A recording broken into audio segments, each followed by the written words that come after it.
I didn't know how to take that one, but I came back again the next night, and I said, I said, Mr. Jones, can I sit in with you? No, just go sit down. You know, go sit down. So okay, I went and sat down, sat up. Came the next night, and I said,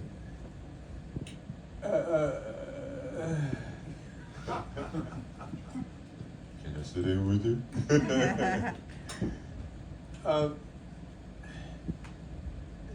Sit down. So, okay, I'm sitting down again. And then I thought, well, okay, next time I'm not gonna say anything. I just came in and looked at him and went and sat down. And he said nothing. On the last night, I asked, what about sitting in? Said, okay. But he got off the drums and let Billy Joe Jones get on the drums. And Billy Joe was going to take me through the New York lesson. Yeah. So yeah, he kicked off a fast tune. And but you know, I was really ready. I was surprised, kinda, but I had a lot of good training at North Texas State University. A lot of stuff. A lot of cats from New York were there too. So yeah, I was ready for that. I was ready to hit it. And I started, and he played. Oh, and then, bam! He hit the drums and stopped everybody. And I'm out there. Wait a minute.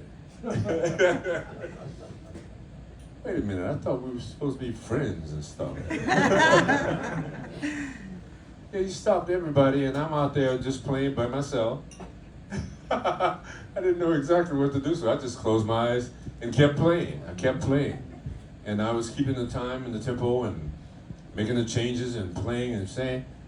And then, so when I finally finished, you know, the crowd, the audience loved it.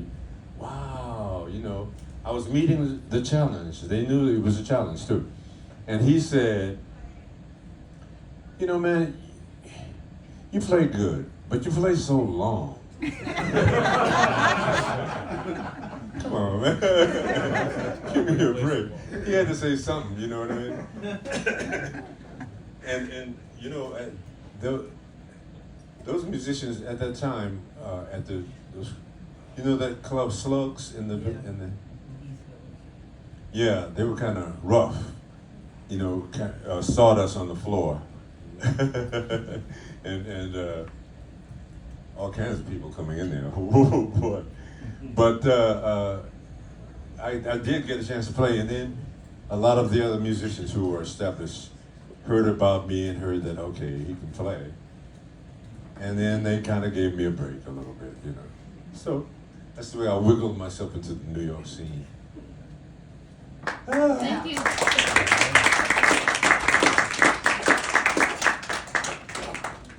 And then pretty soon after that, I was playing with Art Blakey. Yeah. Yeah, the word kind of gets around, you know. If you have a chance to be heard and you can play, the word will get around to the other musicians, and then they kind of accept you. But at first, they don't know. They don't know what to accept. So if you're not accepted by the big ones, you're just not accepted. You know, you may not get a chance to play at all.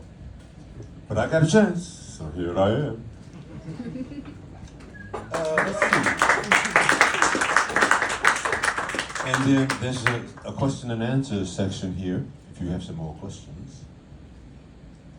Any stories about the record in Europe making that? You know, there are usually record companies there, well, record people, they may not have their company together, but they want to record something.